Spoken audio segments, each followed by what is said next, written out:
Hey guys, tonight we drift into the distant world of ancient Greece, a land wrapped in sunlight, olive trees, and marble ruins, where legends were born and philosophies debated under open skies. We've heard the stories, the myths of gods and warriors, the rise of democracy, and men carved into stone who changed the course of thought. But what was life really like? Not for the heroes or the sculptors, but for the everyday soul, the farmer, the mother, the soldier who didn't make it into the myths. Because beneath the marble columns and poetic verses was a world far less polished. A world that, if we stepped into it, most of us wouldn't last a single day. So take a breath, dim the lights, maybe let a fan hum in the background, and let's settle into a journey through dust, sweat, and survival. Welcome to a day in the life of ancient Greece. The morning didn't come gently. There were no soft beeps from an alarm clock, no gentle shades being drawn back. Morning came with heat, aggressive and unrelenting, pouring through the crude openings in the walls of a house that barely kept the outside world at bay.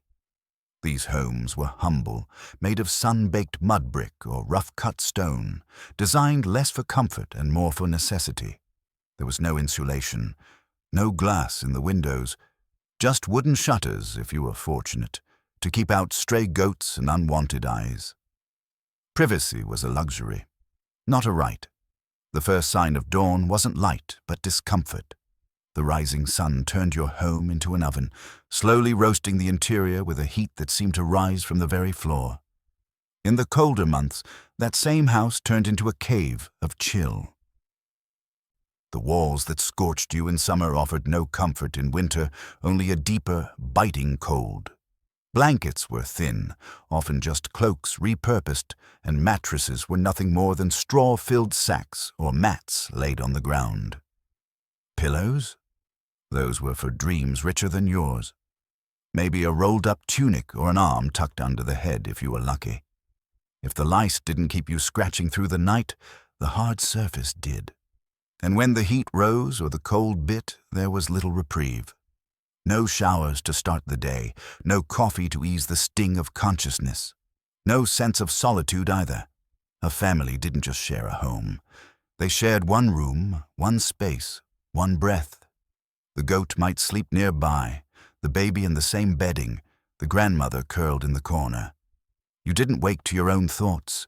You woke to noise. To sweat, to the realization that another hard day had begun. Water didn't come with the turn of a faucet. It came with labor. You walked to the public fountain if you were in a city, carrying clay jars and balancing them with aching precision. If you lived farther out, the well might be your only source, and the path to it lined with stones and dust and the occasional slip that could cost you a full morning's work. The clay jars were heavy even when empty. Filled, they bent your shoulders, numbed your arms, and threatened to crack on the return home if your foot caught the wrong groove in the dirt path. And bathing, that wasn't a morning luxury. You might splash water on your face, maybe rinse your hands, but full bathing was reserved for the end of the day, if at all. Instead, you turned to olive oil, the ancient cleanser of choice. You'd pour it onto your skin, rub it in, then scrape it away with a curved metal tool, removing dirt and sweat in a thin sheen of dignity. It wasn't glamorous. It wasn't refreshing. It was what you did when soap and shampoo hadn't yet entered the human imagination. Breakfast came without fanfare. No frying pans or sizzling sounds. No sweet smells of cinnamon or fresh coffee. What you had was barley, ground and pressed into dense, rough cakes called maza. They were baked on stones or sometimes just buried in ashes from last night's fire. Stale and hard, they served their purpose like every other part of your life, just enough to get you through. You might soak them in watered-down wine, not for taste, but because the water alone might make you sick. No filters, no boiling, just hope. Even children drank it. Not to be merry, but to survive. If you were lucky, truly fortunate, perhaps a fig, an olive, or a smudge of goat cheese might accompany your meal. But most days, the bread stood alone, dry, tough, reluctantly chewed. No forks or plates, no breakfast table, just squatting or sitting on the floor, eating quickly before the sun climbed higher. And if you were a woman, you waited. Men ate first. Women and children, if they were even invited to the same room, ate what remained. The irony was cruel. This was the land that gave birth to feasts and banquets, to odes praising wine and laughter, yet the average person greeted the morning with food more suited for survival than celebration. There was no slow savoring, no conversation about flavors. You chewed, swallowed, and moved on, because the day was waiting and it was going to be long. Once the dry bread had been swallowed and the clay cup of diluted wine drained, it was time to confront the rest of the day. But before you could venture out, there was the matter of getting clean, or rather, giving the appearance of it. Because in ancient Greece, cleanliness was never about soap and sparkle. It was ritual, reputation, and whatever olive oil you hadn't yet run out of. You might head to a public fountain or a basin tucked into a dusty courtyard. If you were among the luckiest few, you lived near a bathhouse. But even then, bathing wasn't about warm water and lather. There were no shampoos or fragrant soaps waiting in ceramic jars. Instead, you poured cold water over your body, maybe scrubbed with a rough cloth if you had one, and then reached for the olive oil again. Rub it in. Let the heat open your pores. Then scrape it off with your strigil, a curved blade of bronze that looked more like a torture device than a tool for hygiene. It didn't remove all the dirt. It didn't stop the sweat. But it was the method of the day, a kind of greasy exfoliation shared by all. Men, women, children, all gathering near fountains and basins, often naked, often loud, with no concept of modesty in the way we know it. The idea of privacy didn't really exist. Your body was not a secret. It was simply part of the scenery, on display, judged, ignored, or discussed depending on who stood nearby. Dental care was no less crude. No toothbrush, no paste, no routine. You might chew on a stick or rinse with vinegar. Maybe someone had heard of charcoal and used it to scrub their teeth, blackening their mouth in the process. Most people simply hoped their breath didn't offend the gods or their neighbors. Cavities were inevitable, rotten teeth, a badge of endurance. If you could afford it, you might dab a bit of perfume, resin, rose oil, or myrrh on your neck or wrists, not to smell nice, but to mask the worst of what your body naturally released under a punishing sun. But perfume was expensive, and most of it was made from flowers you didn't grow and oils you couldn't afford. So you walked through the streets not in freshness, but in familiarity. Everyone smelled, some more than others. Clothes were few and functional, stitched less for style and more for survival. You wore a chiton or a hymation, both just lengths of fabric pinned or wrapped around your body. No tailoring, no fit. Just folds and tucks and hope that a gust of wind wouldn't send it flying off your shoulders. Underwear. That was a modern fantasy. Bras didn't exist. You tied what you could, pinned what you must, and walked with caution. Sandals were rare for the poor. Most people walked barefoot, their soles hardened by years of dust, heat, and the debris of a city that used the street for everything: marketplace, latrine, playground. The roads were shared with animals, vendors, trash, and gossip. You didn't just walk across stone. You walked through layers of life that clung to your feet with every step. By midday, your tunic would cling to you in awkward places, soaked with sweat and stained from labor. There was no such thing as breathable fabric. No moisture-wicking linen. The sun beat down, indifferent to your status or struggles, and left its mark on your skin in the form of burns, blisters, and the bronze hue of survival. You might pass the gymnasium, where men trained in the nude, perfecting their form and flexing their pride. It wasn't scandalous. It was expected. Strength was public. Appearance was political. You were judged not by what you wore, but how you carried your body and who saw you doing it. Colors were rare. Most garments were earth-toned, brown, off-white, or dusty gray. Dyes cost money, and who wanted to waste bright purple on someone hauling fish nets or grinding grain? If you wore color, you were making a statement. If you didn't, you were simply blending into the sun-bleached backdrop of a city where everyone looked like they were dressed for the same funeral.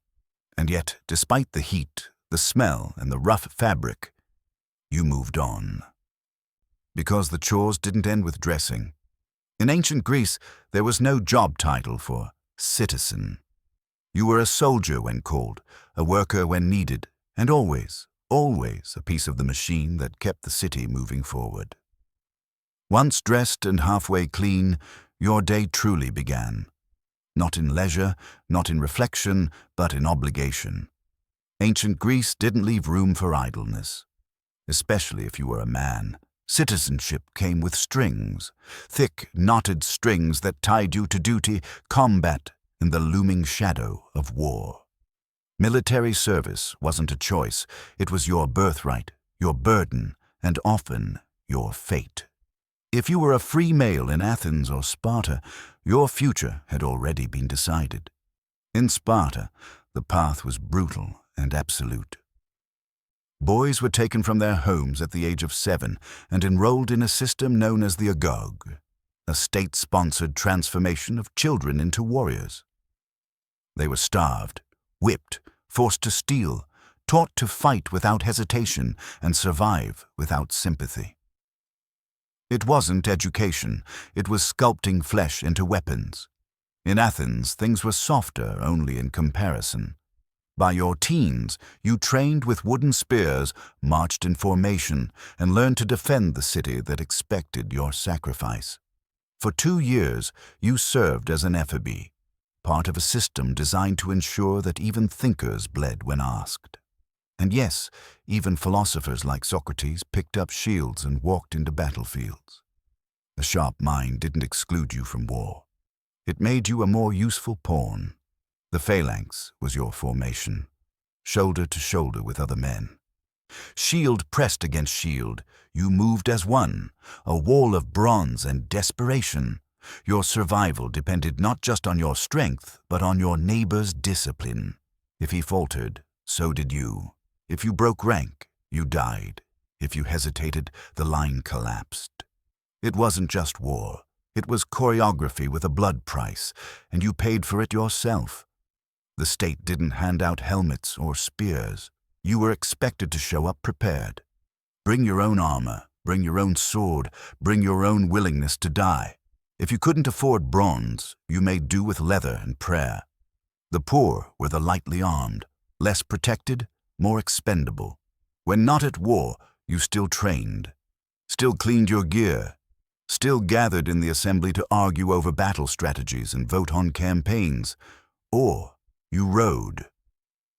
Because the ships, those triremes slicing across the sea, didn't move on wind alone. They moved on sweat, rhythm, and the synchronized pain of hundreds of men pulling against water and fear. There was no veterans' pay, no medals, no guaranteed land. You might return with scars, a limp or a missing brother. You might not return at all, and if you died, you were lucky if your name was etched on a stone in a public square, remembered for a moment before the next name was added below yours. But what if you were a woman? Then your path was carved with even tighter restrictions, especially in Athens, where women had fewer rights than some household objects. You couldn't vote, you couldn't speak in the assembly, you couldn't own land independently. You rarely left the house unless accompanied, and if you did, you risked whispers. Because too much visibility made people question your virtue, or assume you were something else entirely, a courtesan, or worse, a Spartan.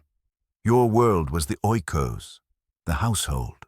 You woke before the sun, not to exercise, but to begin the labor that never ended. Grinding grain, weaving cloth, fetching water, tending children, preparing food. You managed slaves if your family had any, but more often you were the one doing the managing by hand. Your education, if you received any at all, focused on obedience, domestic skills, and silence. Philosophy, literature, debate, those were not yours to learn. Your role was to support, to reproduce, and to remain unseen. Marriage came early, often in your early teens, arranged by your father to a man much older. Love was irrelevant. A dowry sealed the contract, and once wed, your body was no longer your own. It belonged to lineage, to sons you were expected to bear, and to the quiet dignity of not making waves. Sparta, of course, made different demands. Spartan women were famously stronger, freer, and more educated. But their freedom was forged in a furnace of military obsession. They were trained to run, to wrestle, to speak boldly, because their main duty was not beauty or obedience. It was birth. Strong sons for Sparta's endless wars. Your worth was measured in future warriors. If you failed to provide them, shame followed like a shadow. Widowhood brought little relief. You couldn't inherit easily. Remarrying required permission, and once your husband was gone, so was most of your social value. You existed in the margins, part ghost, part servant, lingering in a world that never truly saw you to begin with. And yet the Greeks praised their goddesses. Athena for wisdom, Artemis for strength, Hera for family. Their temples rose high above the cities, their names carved into myth.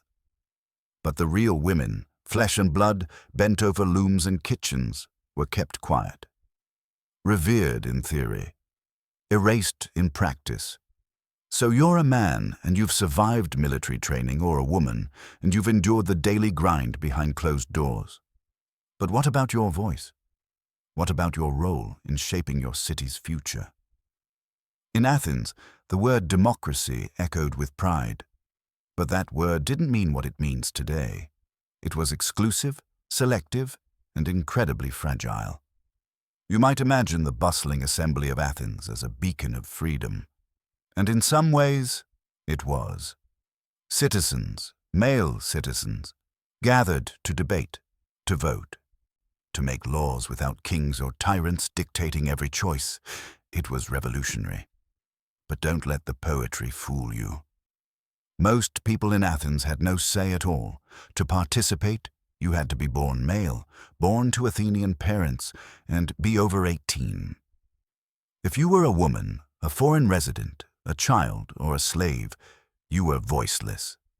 And since slaves and metics, foreign-born residents who lived, worked, and paid taxes, made up a huge portion of the population, that meant nearly 9 out of 10 people in Athens weren't part of the so-called democracy. But if you were part of the chosen few, you didn't just vote once every few years.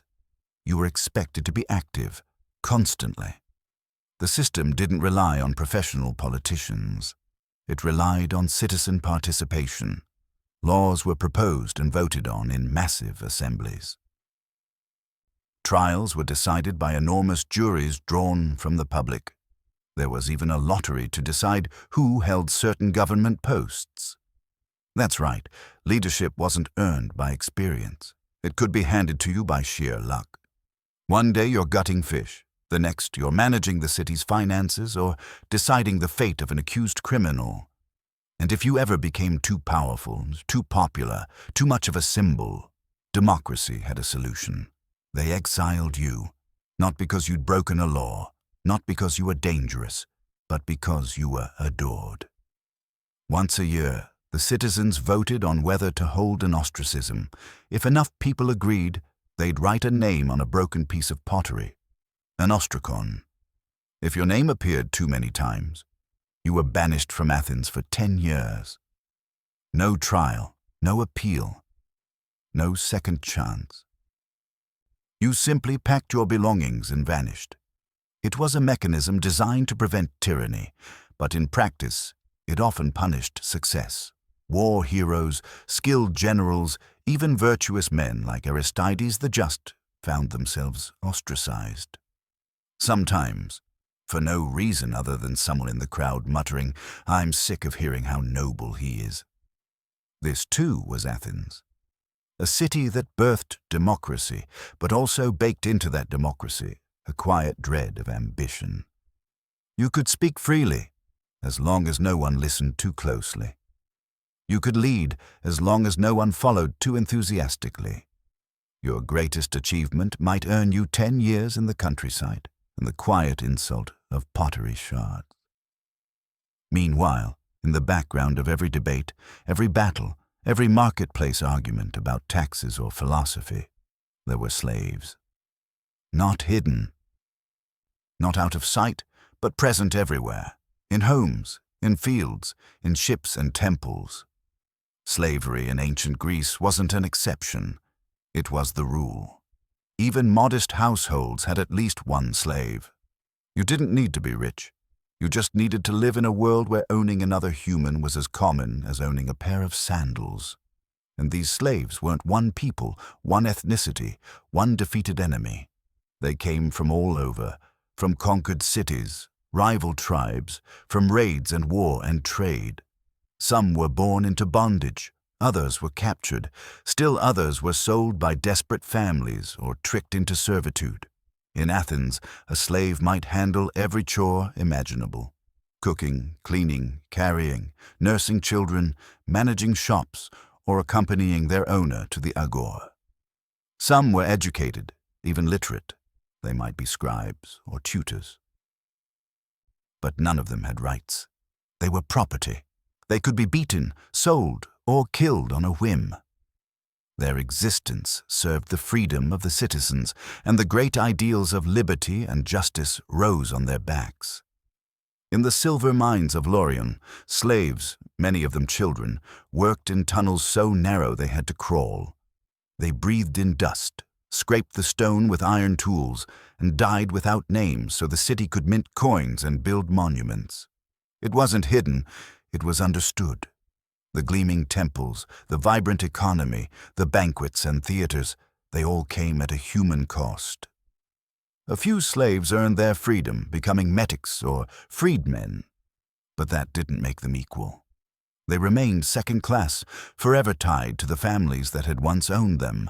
No voting, no land, just a different kind of leash. Even the philosophers, the champions of reason and ethics, found ways to justify it. Aristotle himself, the father of logic, claimed some people were slaves by nature. Not by chance or misfortune, but by design.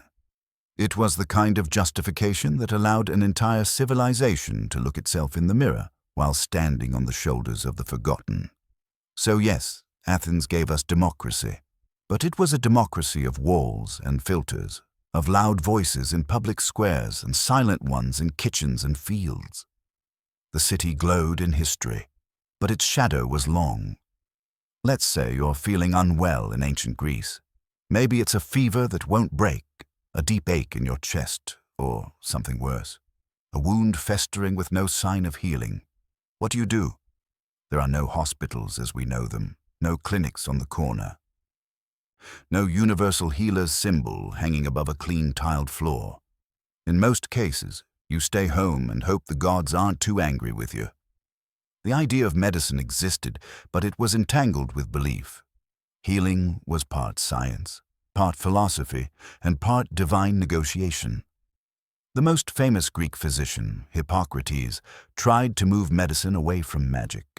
He insisted that disease had natural causes, not because you offended a god, but because your body was out of balance.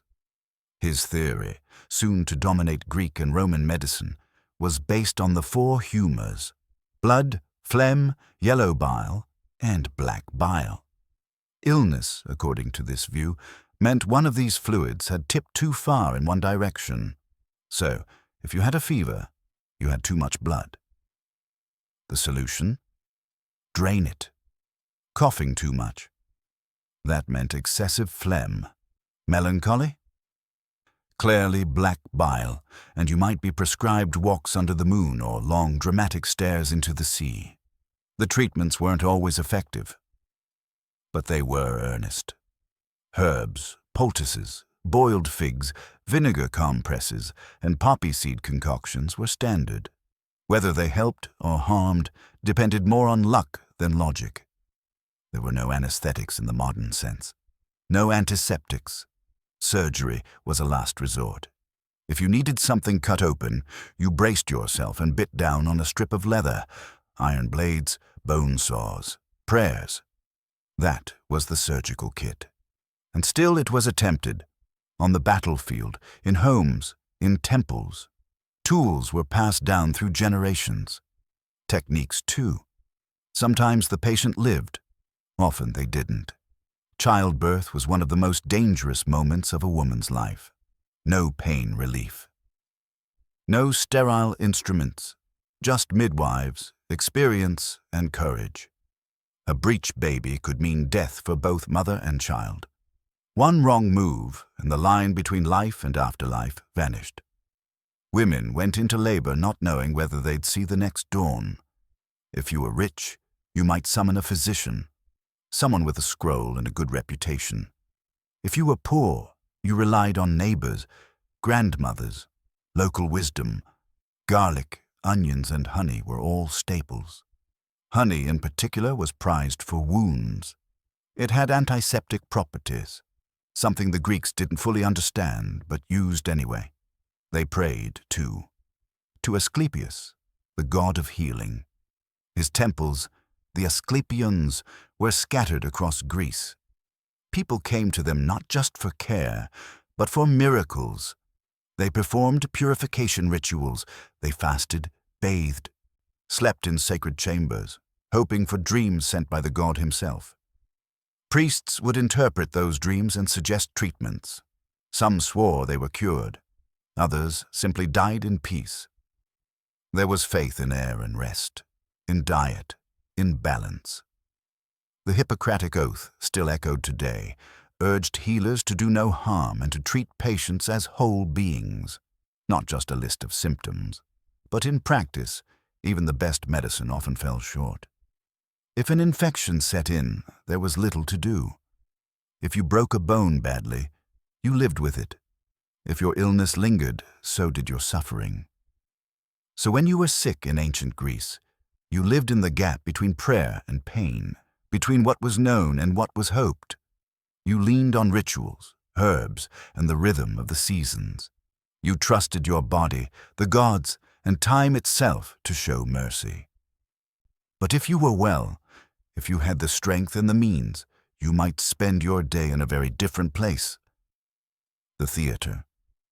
Greek theater wasn't a hobby or a Friday night outing. It was a public event, a civic celebration, a form of shared catharsis wrapped in song and story. It was free to citizens, but not all citizens could attend. Women were usually excluded. Slaves certainly were. Foreigners watched from the margins, if at all. The audience, like democracy, was limited. You'd arrive early, climb stone steps carved into hillsides, and sit shoulder to shoulder with thousands. The day's performances, tragedies, comedies, satyr plays, ran from dawn until nightfall. No intermissions, no refreshments. Just you, the sun, and the raw power of human emotion. The tragedies were brutal, operatic tales of murder, betrayal, and divine punishment. You weren't there to laugh.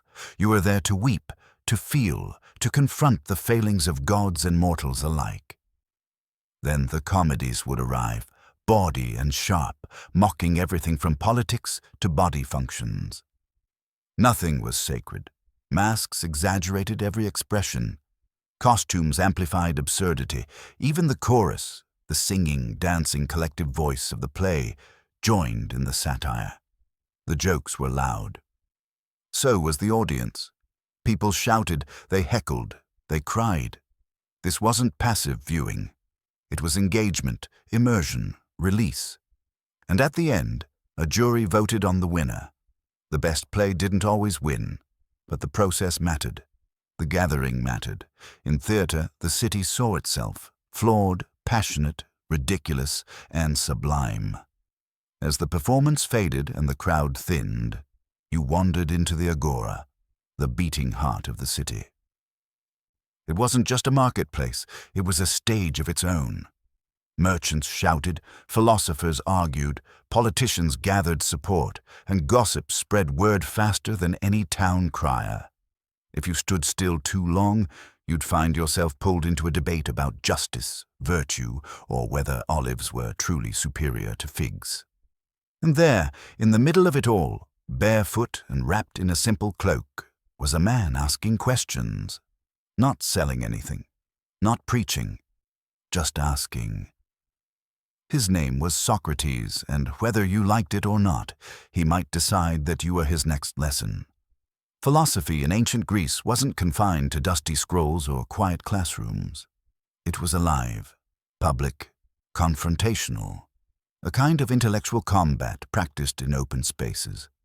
It wasn't just a way to think, it was a way to live, to challenge, to annoy. Socrates was infamous for it.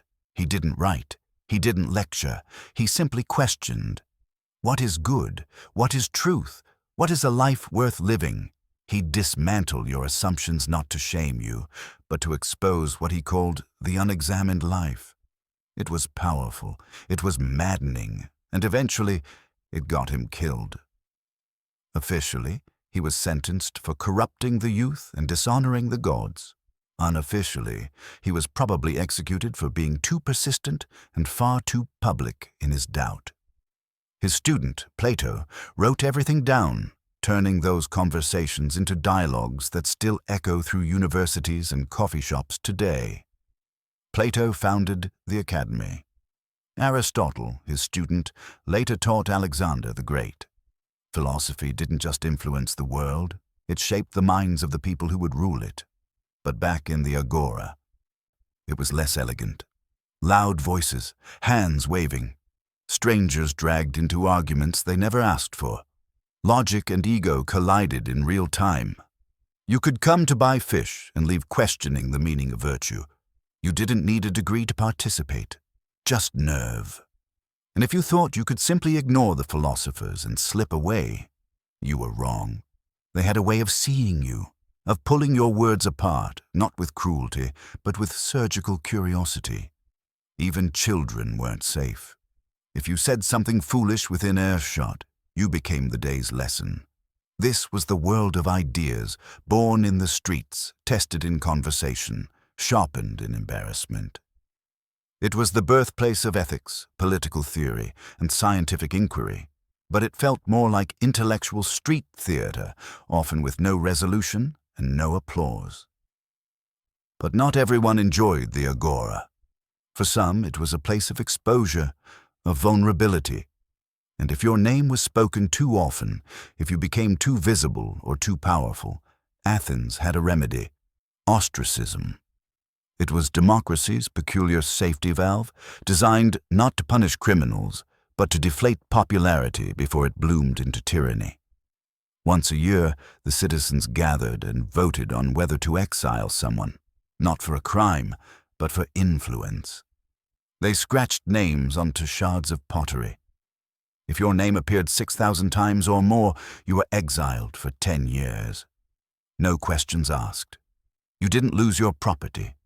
You didn't lose your citizenship. You just lost your place. You were erased, softly and with ceremony. A whisper of danger became a formal goodbye, and then you were gone. This happened to war heroes, respected orators, even the very man who helped save Athens from Persian conquest. No one was immune. Gratitude had an expiration date, and fame had a cost.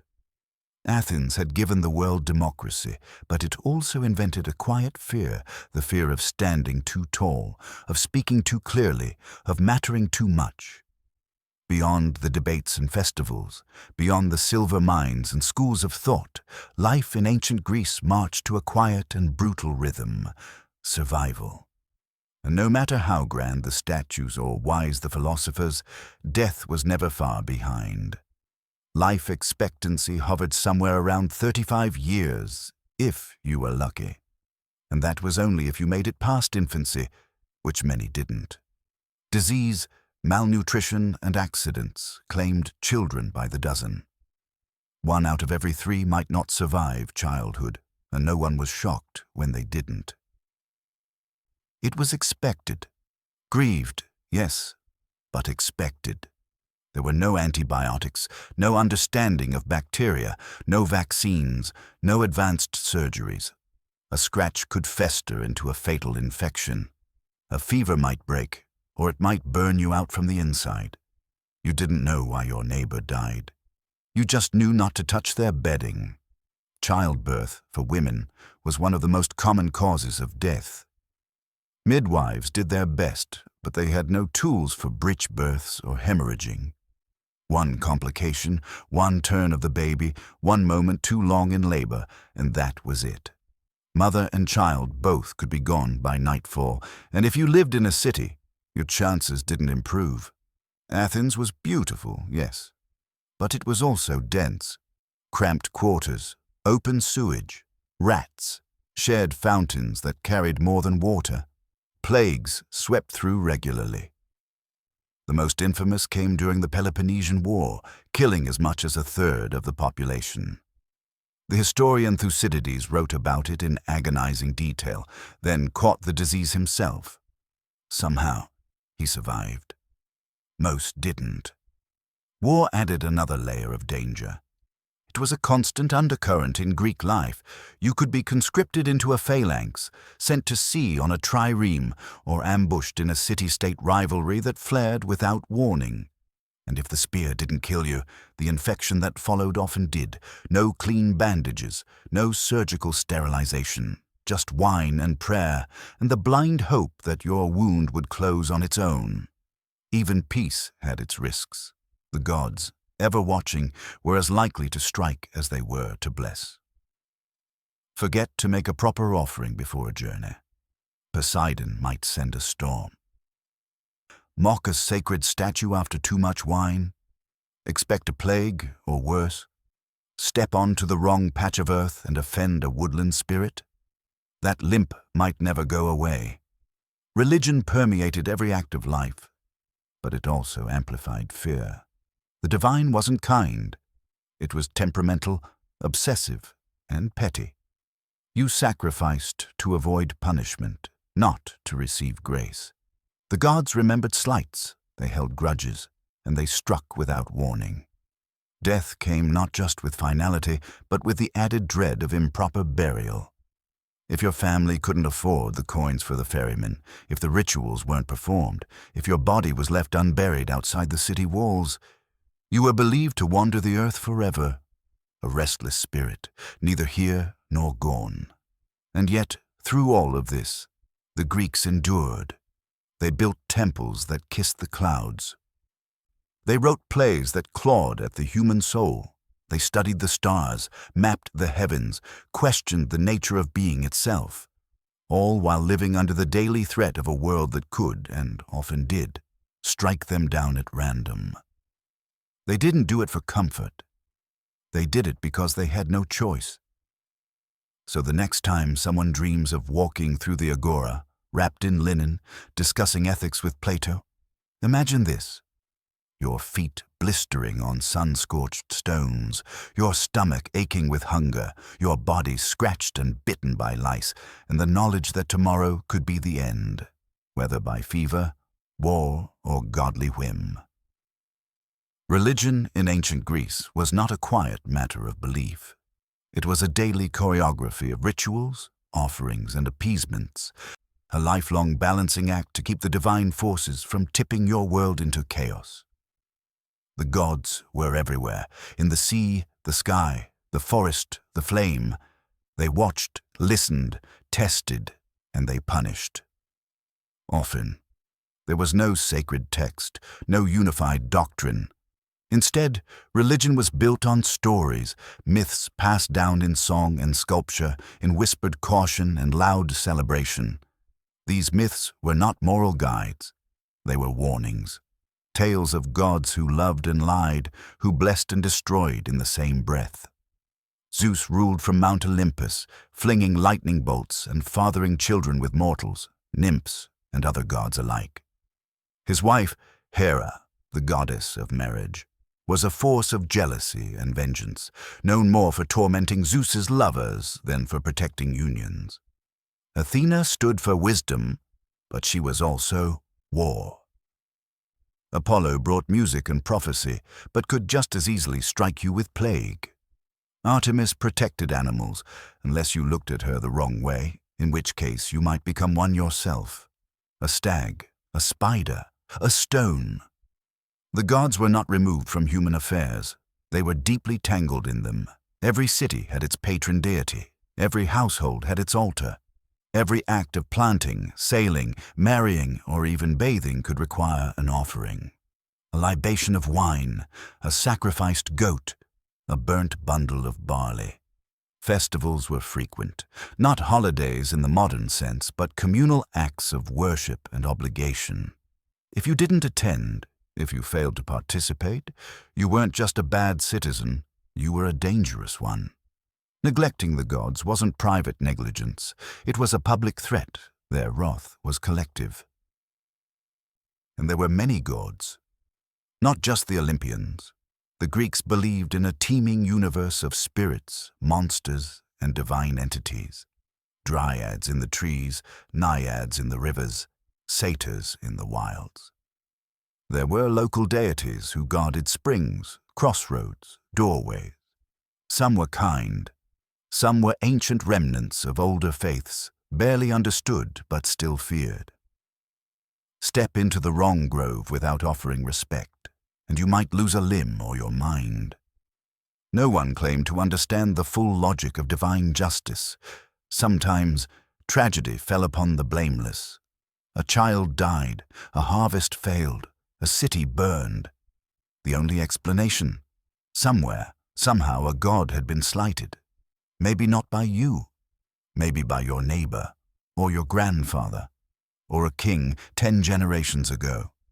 Divine memory was long, and forgiveness rare, and yet the gods were not just feared, they were part of identity.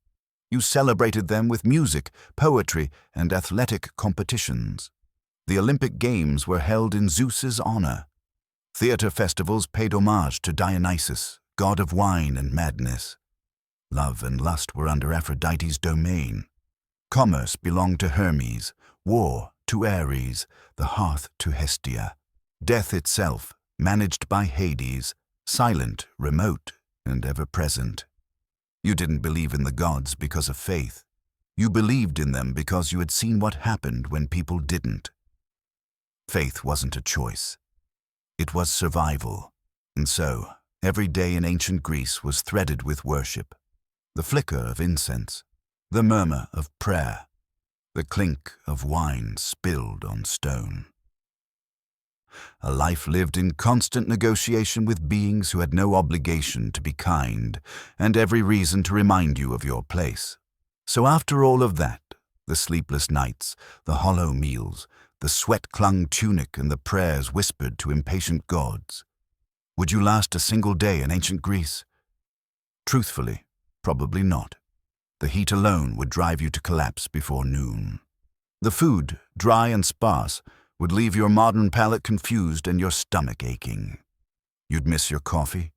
You'd miss plumbing. You'd miss privacy most of all.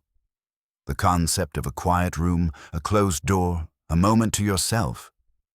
It didn't exist. Life was shared, painfully, loudly, constantly.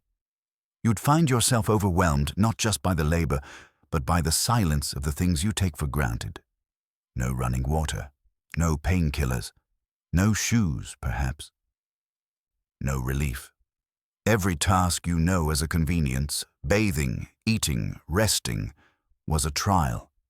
Even the act of using the bathroom involved a trip outdoors, a pit, and a goat that refused to leave you alone.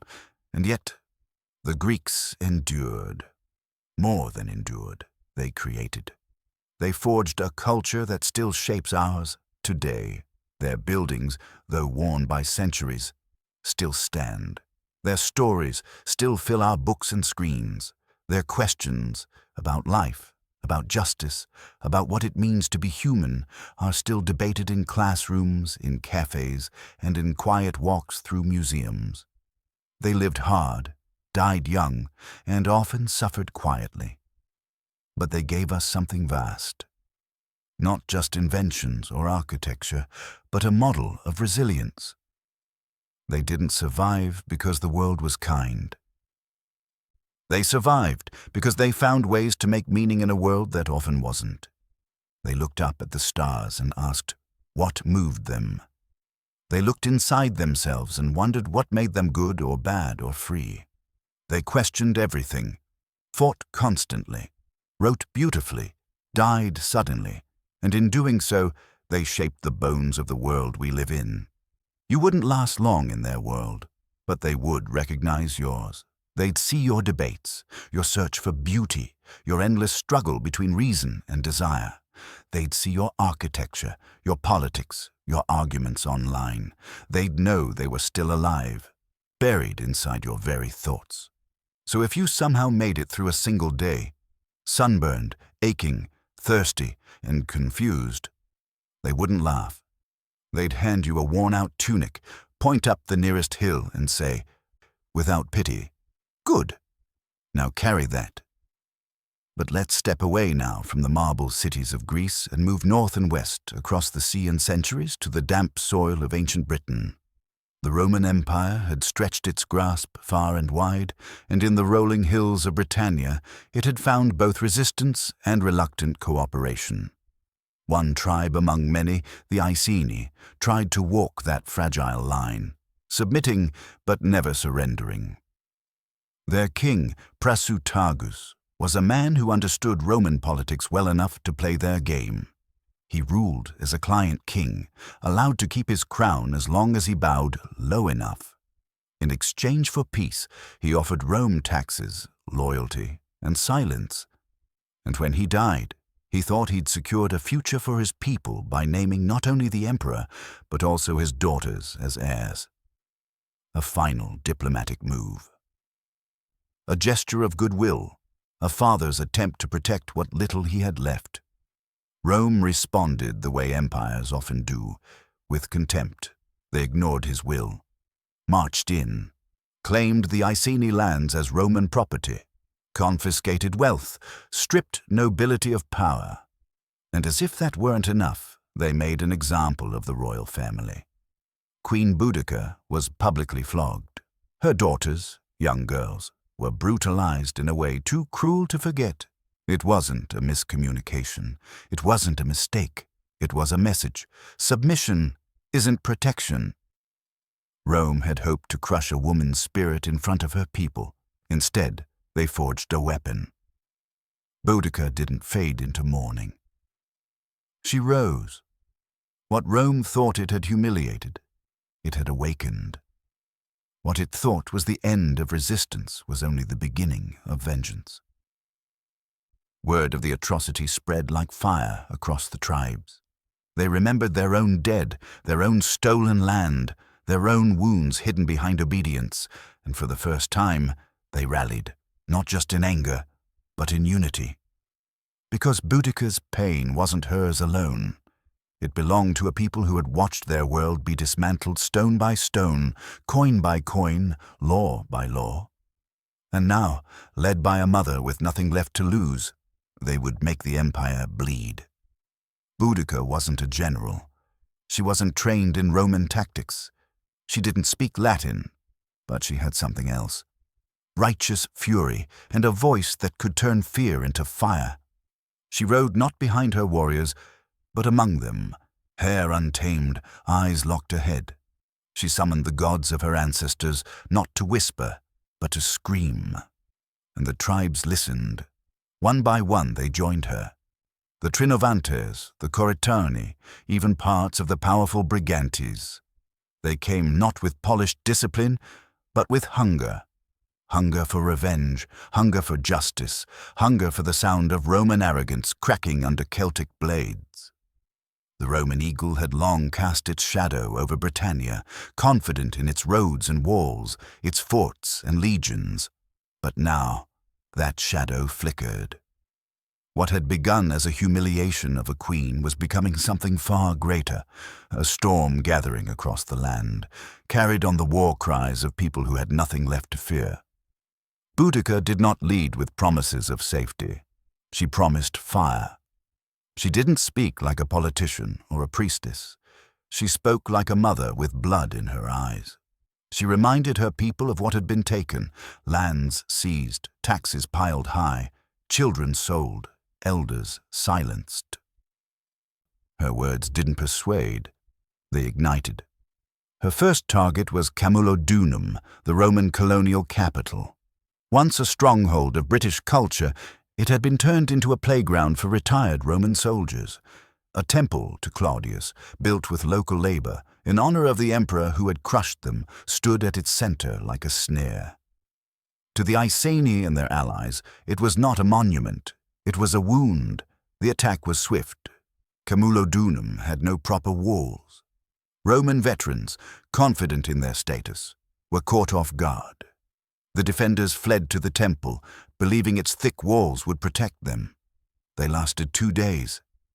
Then the doors fell and the city burned. There were no survivors. Not really. Those who escaped told stories soaked in horror, of civilians slaughtered, of fires that roared through the streets, of vengeance that didn't hesitate. The rebellion didn't pause to loot or occupy. It didn't want power. It wanted Rome to feel what it had inflicted. Governor Suetonius, hundreds of miles away suppressing unrest in Wales, received word too late. By the time he turned his forces toward the southeast, Camulodunum was ash. But Boudica didn't wait. She didn't need permission or time. Her forces moved like a tide already in motion. Her next target was Londinium. Londinium was young but growing, filled with trade and wealth, its streets bustling with citizens, merchants, and Roman officials. It had no walls either. And when Suetonius arrived, he looked at the city, then at the rebellion coming to meet it, and made a cold decision. He abandoned it. He saved his soldiers, took who he could, and left the rest behind. The old, the slow, the hopeful. They waited. They believed Rome would protect them. It didn't. Boudica's army entered Londinium without resistance. They tore it apart. Houses, markets, temples, all reduced to ruin. Survivors were shown no mercy. Some were burned alive, others impaled. Tens of thousands died. Roman historians would later recoil at the scale of the slaughter, but the rebels didn't see it as cruelty. They saw it as justice. And Boudica didn't stop. Verulamium fell next. Another Romanized city, another Roman dream shattered by fire and blade. Archaeological layers today still show a thick band of ash beneath modern St. Albans, proof that the rebellion didn't just shake Rome's grip on Britannia. It scarred the land itself, but momentum, even righteous, comes with weight. Her army was growing, but supplies were thinning. Coordination slipped. Some warriors celebrated too loudly, too long, and Rome, though staggered, was not broken. Suetonius was regrouping, calling in hardened troops, preparing not to defend cities, but to strike back. Still, in that moment, Boudica had done what no one had before. She had made the world's most powerful empire retreat. She had turned Rome's confidence into silence, and her rebellion was no longer just a spark. It was a roaring blaze. The fires had reached their brightest, but every inferno must eventually face stone. Boudica's rebellion had burned 3 major Roman centers to the ground. Her warriors had left tens of thousands dead. The empire's roads, once symbols of order, now carried nothing but smoke and dread. And yet, as her power surged, the balance began to shift. Governor Suetonius, though outnumbered, was no novice. He knew that Rome didn't need to reclaim cities to win. It needed one decisive battle. He chose the field carefully, a narrow defile flanked by woods and hills, a place where Boudica's swelling numbers would be trapped rather than triumph. The Roman legions waited in formation, maybe 10,000 strong, disciplined, armored, experienced. Boudica's forces may have numbered 10 or even 20 times that, but her army was not a machine. It was a storm, fierce but scattered, tribes united by rage but not by tactics. And yet they believed. They had seen Rome fall before them. They had watched cities burn. Their queen stood before them once more, atop her chariot, her daughters beside her. She reminded them of their suffering. She called upon their ancestors. She named the gods, the wrongs, the dead. Her voice didn't tremble.